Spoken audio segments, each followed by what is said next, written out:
Eh ben bonjour JB, Salut, comment ça va? ça va bien? Hey, content d'être ton pilote Hey, pour cet écoute, épisode. Côté technique, on va voir. oui, à suivre.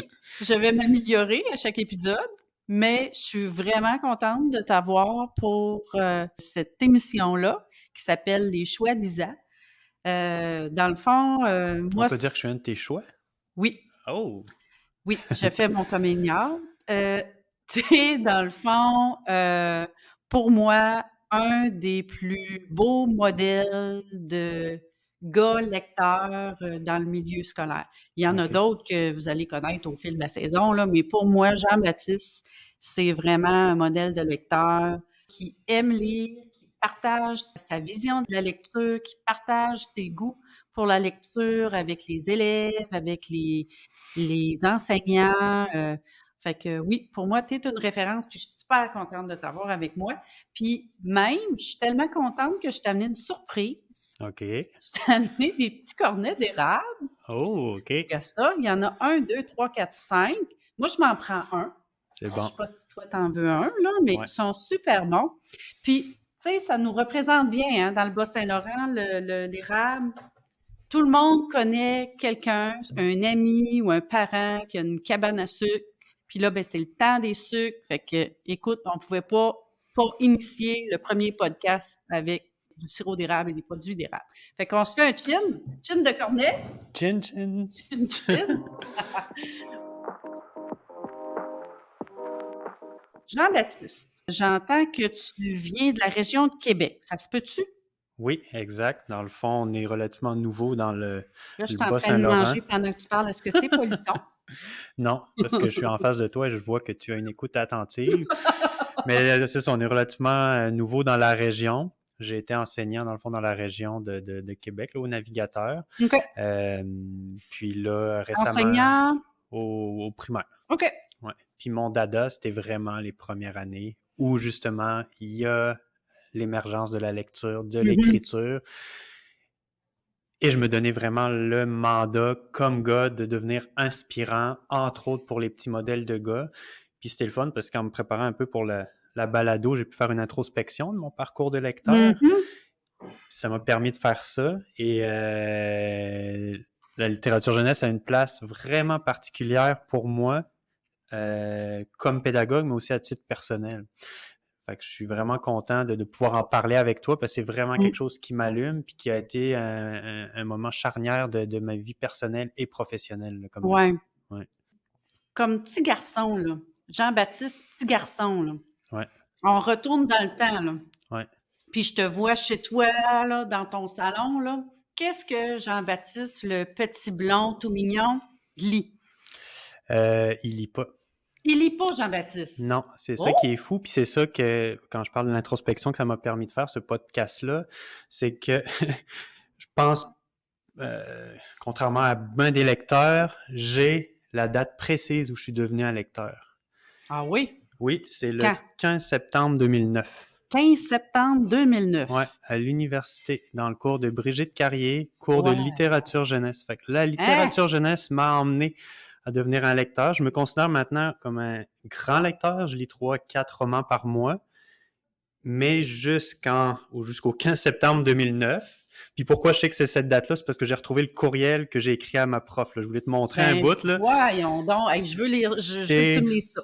J'étais tombé sur le livre Tout change tout le temps. Je pense qu'on avait un travail à faire. Il fallait aller à la librairie dans la section littérature jeunesse. Moi, je pensais que c'était une sous-catégorie. Ouais. Mon Dieu, que je m'excuse d'avoir pensé ça, mais je pense que je suis pas le seul.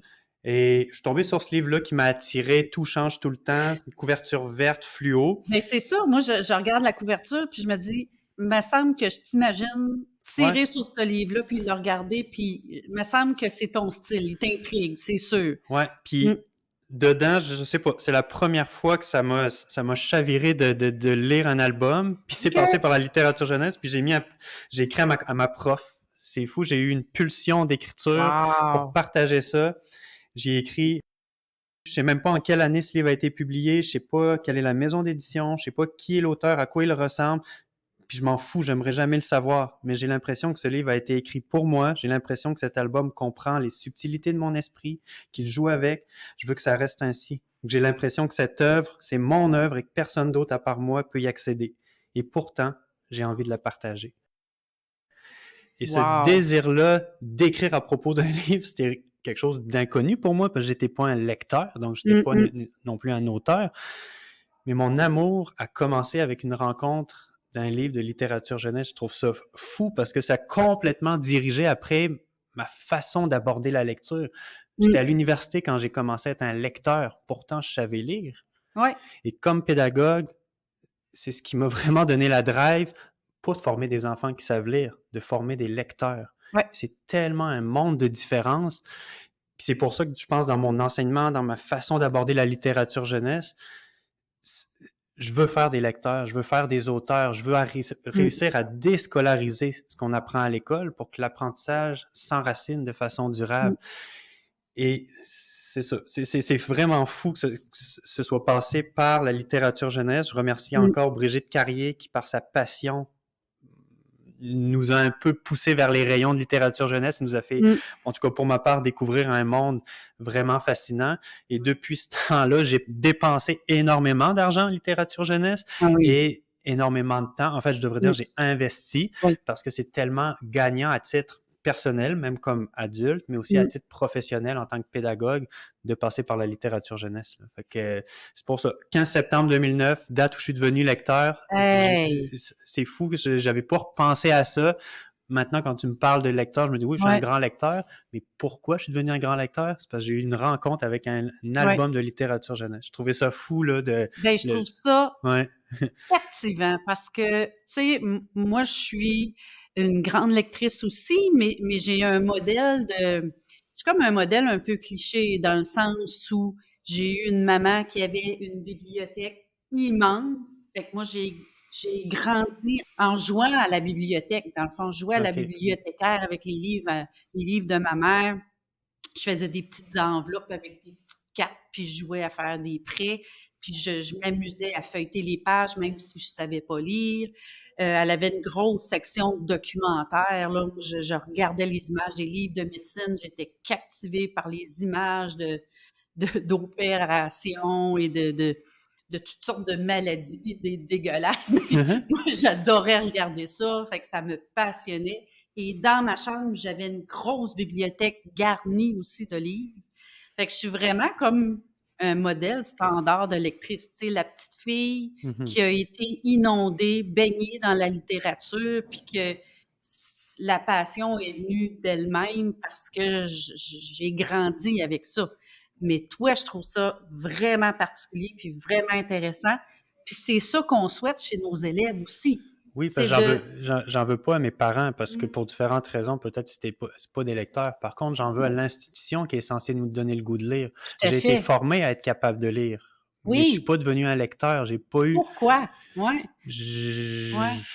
C'est la rencontre avec un livre qui t'a donné envie de le partager, cet amour-là pour la lecture. C'est ça qui est capoté dans ton histoire. Là. C'est ça qui est fascinant. Oui. Puis c'est pour ça que je voulais travailler en première année parce qu'on sait que c'est le moment charnière. Oui. On apprend à lire le côté technique est très exploité, très enseigné, des fois surenseigné. Mais le pourquoi on lit, c'est comment ça résonne quand on devient un lecteur. Puis je sais pas, j'espère avoir été capable de semer la graine de la lecture chez des élèves, surtout chez des petits garçons. Parce qu'en l'ayant pas eu de l'institution censée me l'inculquer, j'ai tout fait pour essayer d'être un modèle inspirant pour justement donner le goût à la lecture dès les débuts de la lecture. Ça me fait penser à Yves Nadon, qui lui enseigne aux tout petits aussi, puis qui donc, sa classe est pleine de livres, puis lui, ce qu'il cherche, c'est développer le goût de la lecture avant tout. De devenir lecteur. Et en étant lecteur, on apprend à lire et non le contraire, d'apprendre à lire pour être lecteur. Après, lui, c'est l'inverse. Développons le goût de la lecture, développons la passion pour les livres, pour l'objet livre, pour la curiosité.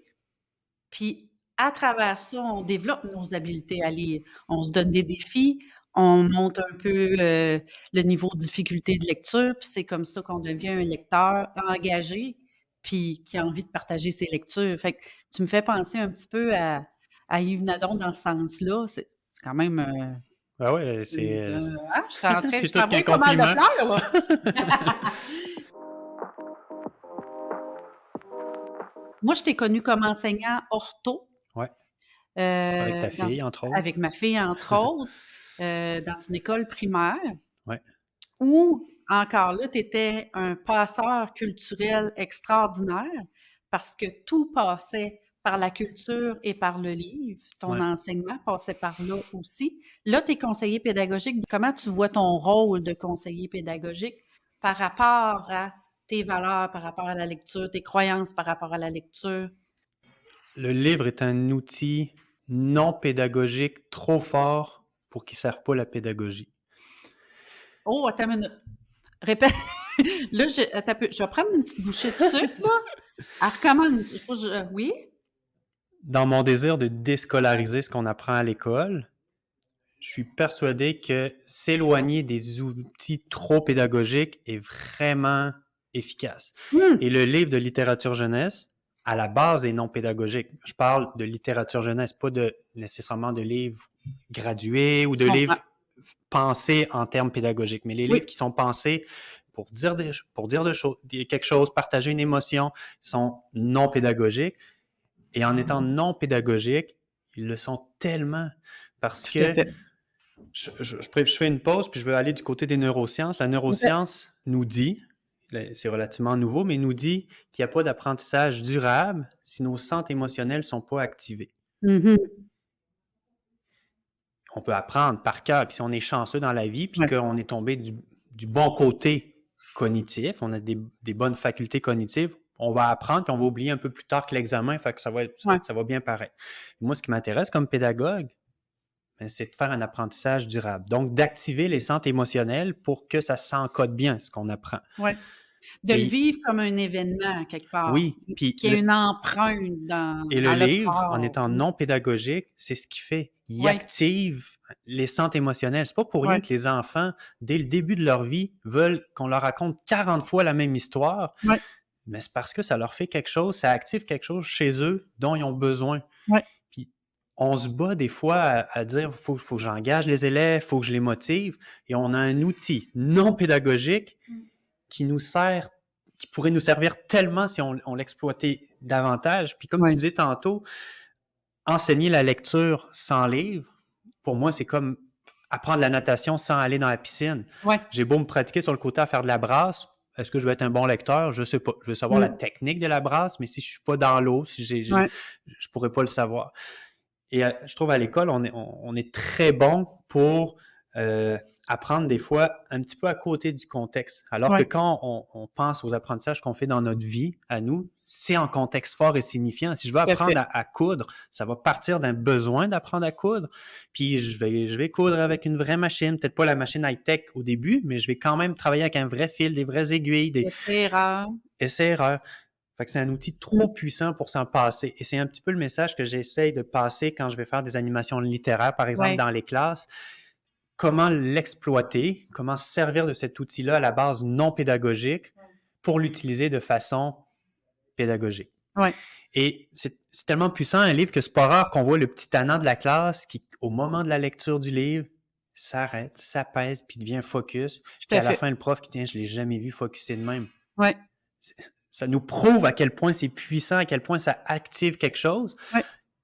Puis s'en passer, pour moi, ça fait juste pas de sens. Ça serait dur de pas apprendre à lire dans une classe où il y a plein de livres, où on fait de la lecture à tous les jours, où on parle de lecture, où on tripe sur la lecture. Ça serait dur de pas se rapprocher de former des lecteurs si on baigne dans un contexte foisonnant de lecture. Et de livres différents. Oui. De niveaux de lecture différents, Ouais. avec des thématiques différentes, Ouais. des structures différentes aussi. Mais la littérature jeunesse québécoise, c'est fou la qualité des livres que l'on a. C'est foisonnant, là. À chaque année, il sort des livres extraordinaires. C'est des bijoux, là. Ah, vraiment. Puis, il faut que ce soit dans les classes, ces bijoux-là, là. Puis je pense que notre rôle par rapport à ça, puis je le mets en parallèle avec mon expérience, comme pédagogue, je pense que c'est d'organiser des possibles rencontres avec un album. Oui, T'en mets plein à disposition, puis à un moment donné, il y a un élève qui va avoir la rencontre, le déclic que j'ai oui, eu moi en 2009 en étant à l'université. oui. Imagine s'il l'a en première année ou avant ça. C'est Alors, magique. en puisant dans nos richesses littéraires québécoises, je pense que comme pédagogue, on Mm. devient des possibles de rencontres, Ouais, des passeurs de rencontres. Moi, oui, je le vois un petit peu comme ça. oui, Je t'ai fait rencontrer l'album. Forcément, après, les choses vont se placer. Tu vas devenir oui, un lecteur, puis on sait après la corrélation entre bon lecteur et réussite scolaire. oui. Donc, Moi, je nous appelle comme des médiateurs, dans le sens où on est la courroie de ouais. transmission entre la culture, le livre et l'élève. Fait qu'on peut faciliter ce passage-là en connaissant les élèves et en ayant une foule de ressources à disposition, puis d'aider l'élève à aller vers un livre qu'on pense qui peut être intéressant, mais aussi, ben, c'est sûr, le laisser bouquiner puis le laisser explorer, c'est bien aussi. Moi, Ouais. j'aimerais savoir, toi, côté livre, qu'est-ce qui t'attire le plus? Parce que je sais que tu es un gars qui tripe beaucoup jeux de société. Ouais. Tu es en train de monter une super ludothèque au labo pédagogique. Ouais. Jeux et apprentissage, pour toi, ça fait un. Le livre, est-ce qu'il rentre dans cette optique-là de côté ludique? Qu'est-ce qui va faire qu'un livre va attirer Jean-Baptiste Audou? Ben, c'est vraiment le potentiel de rencontre puis le potentiel d'activation des centres émotionnels. OK. Fait que tu Par, cherches une émotion. Tu veux ressentir une émotion en lisant un livre, c'est ça? ben, une des meilleures choses, selon la neuroscience, pour activer les centres émotionnels, c'est l'enthousiasme. Puis OK. l'enthousiasme, ça se fake pas. Ouais. Tu peux pas faire semblant d'être enthousiaste. Tu peux pas dire, le prof, il s'est vraiment donné pour son animation, je vais être enthousiaste. Non. Fait que Ouais. le potentiel d'enthousiasme, c'est vraiment ce que je recherche. OK. Puis, encore une fois, selon la neuroscience, puis l'évolution Mhm. a placé en nous le mécanisme le plus important pour susciter l'enthousiasme, donc apprendre de façon durable. Cette faculté-là qu'on a, c'est le désir du jeu. Le Mhm. désir du jeu est là depuis tout le temps. Quand on Ouais. remonte aux hommes de Cro-Magnon, Homo Ouais. sapiens, ils apprenaient par le jeu. Ils jouaient la réalité. Puis c'est drôle parce que je lisais l'autre fois sur les enfants d'Auschwitz. On peut penser qu'ils avaient tendance à jouer pour fuir ce qui se passait dans les camps, alors que c'est pas ça. Ils jouaient la réalité du camp. Il y avait un jeu populaire, c'était un Ouf. enfant qui jouait l'allemand, l'autre qui jouait les juifs, puis essayait de s'attraper, puis bon. Ouais. Ils jouent pour s'approprier le monde. Et Ouais. pour moi, le livre, c'est ça qui fait.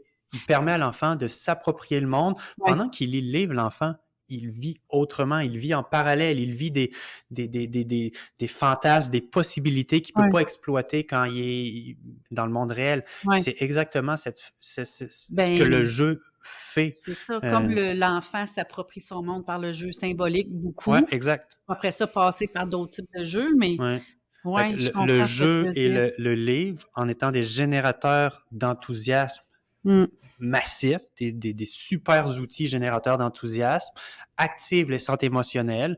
Donc, ce qui est travaillé autour, Mhm. au moment où c'est activé, ben, ça s'enracine de façon beaucoup plus durable. Ouais. C'est pas pour rien que des fois, on relit un livre, puis on se replace dans l'émotion qu'on avait quand on l'a lu ou quand on joue Mm. à un jeu avec des amis. Puis même entre Ouais. adultes, on peut jouer à Oui. des jeux, puis il se passe de quoi? Il se passe un Ouais. moment qui Le s'enracine. part-élève. Ouais, Tu sors un jeu dans un souper entre adultes, le part-élève. ouais. C'est clair. Le Mm. part élève, puis ce qu'on apprend, on le fait de façon ludique, Mm. instinctivement. Puis là, on n'apprend pas nécessairement en jouant, mais tu vas rendre le contexte ludique pendant que tu apprends. Alors, je reprends Ouais. mon exemple de couture. Ben, ça se peut que je me mette de la musique, que j'apprenne avec un petit verre de vin. Le Mm. ludique se transforme un peu, puis se Oui. transforme un petit peu en étant adulte, c'est sûr, mais on essaye de rendre ça ludique parce Ouais. qu'instinctivement, on sait que si on est dans un bon contexte, si nos centres émotionnels sont activés, Ouais. on ne le dit pas nécessairement comme ça, Verre mais de vin, centre émotionnel activé. Moi, j'aime beaucoup ça. Jean-Baptiste, tu nous as amené des livres coup de cœur. Je t'avais demandé de ouais, nous amener des livres pour nous présenter tes choix chouchous. Ouais, ben lui que j'aime présenter Ouais. à des amis qui sont hors du monde de l'enseignement, c'est une histoire à quatre voix. Mais tu t'en parles souvent aux enseignants aussi, Mais hein? c'est trop puissant. C'est un livre Ouais. trop puissant que tu peux animer, faire vivre autant du préscolaire jusqu'au secondaire et à chaque fois, ça fonctionne. Et pourquoi ça fonctionne? C'est justement parce que c'est tellement non pédagogique que ça devient puissant puis ça peut s'adapter à n'importe quelle réalité. Et cet album-là, pour moi, c'est le meilleur exemple entre l'adéquation efficace entre une illustration, entre un texte, entre un choix de police, un choix de Ouais. vocabulaire.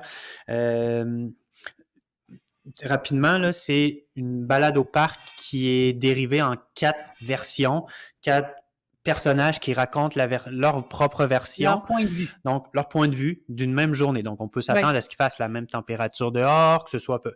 Pourtant, dans l'illustration, il y a plein de détails. Il y a un Ouais. personnage pour qui ça semble l'hiver. Mais pourquoi? Mais peut-être parce que, et là, on part. Il se sent plus Ouais. seul, il se sent renfermé. La police d'écriture va changer, elle va être plus droite, plus classique, parce que c'est un Ouais. personnage plus froid. Le temps de verbe va changer, les adjectifs vont être...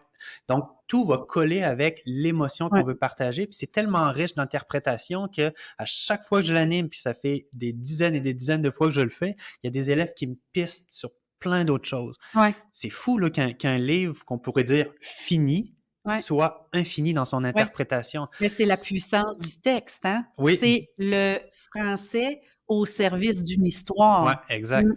Fait que quand on parle, avec ça, on peut faire toutes sortes d'affaires, de la Ouais. grammaire, Oui. travailler les choix lexicaux, travailler les arts. L'interprétation, Oui, de exact. l'illustration. Mmh. Inférence, on est là-dedans Ouais. à plein. Fait que c'est vraiment le livre par excellence. Quand je montre, hey, c'est puissant la littérature jeunesse, Ouais. je le montre. Souvent, ils lisent une fois, puis après, on commence à en jaser, puis là, ils capotent à quel point c'est riche.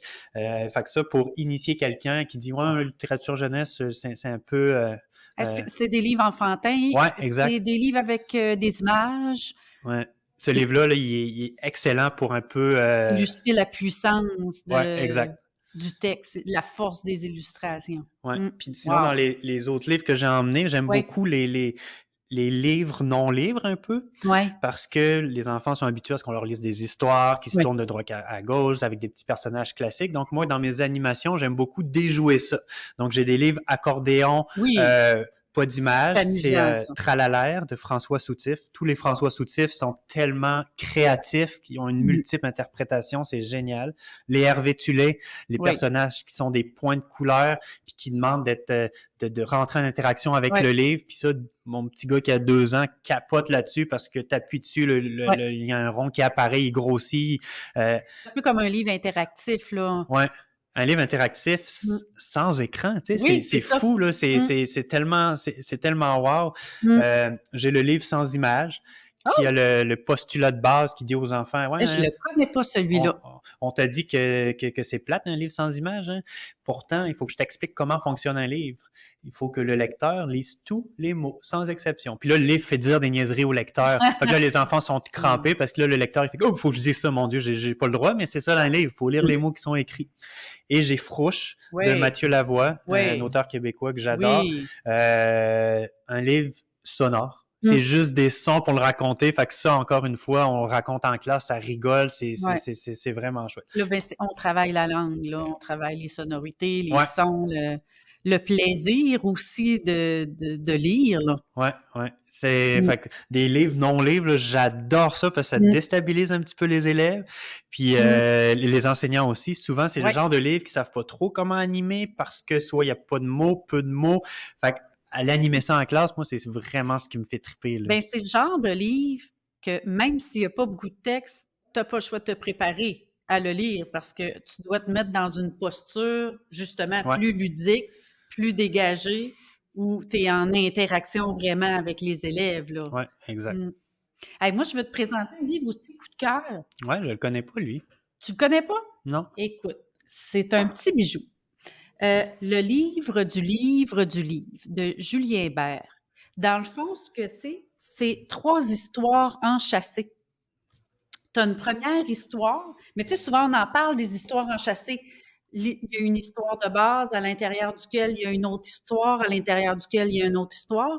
Mais là, en plus de le faire, on l'illustre À l'intérieur du livre, il y a un Un petit livre. deuxième petit livre. Ah, j'adore. C'est vraiment mignon. Ah, c'est hot. Et à l'intérieur du petit livre, il y a un autre petit livre. Ah, c'est hot. Et là, un coup qu'on a fini le plus petit livre, on revient à la deuxième histoire, la deuxième plus petite histoire, puis après ça, on revient à la grande histoire. OK. Ah, Fait que ça illustre, dans le fond, ça permet à l'enfant de vraiment voir l'histoire dans l'histoire dans l'histoire, tu sais. ouais, ouais. Parce que c'est quand même un contexte qui est abstrait quand on parle d'intertextualité. Alors là, on l'entend, mais on le voit aussi dans le format. Fait que c'est Ah, super le j'adore. fun. Là, je pense que je vais l'ajouter à ma banque Ouais. d'animation de livres non-livres parce que c'est très méta sur le Oui. fonctionnement du livre. Puis Oui. ouais, j'adore. Puis même les élèves peuvent en fabriquer un après, tu sais, ça peut être le fun, tu sais. Ouais. Une histoire dans l'histoire, puis là, ils refont un petit livre qui colle à l'intérieur de l'autre, c'est le fun. Ouais, vraiment. Hey, Jean-Baptiste, c'est fini? Ouais, je suis déçue. Je suis déçue, ça a passé trop vite. On a quand même fait une demi-heure de jasette sans arrêt, puis il me semble que j'en aurais pris un autre. Mais bon, c'est là que ça s'arrête. Il reste 3 cornets. C'est bon. On se bourre de cornets.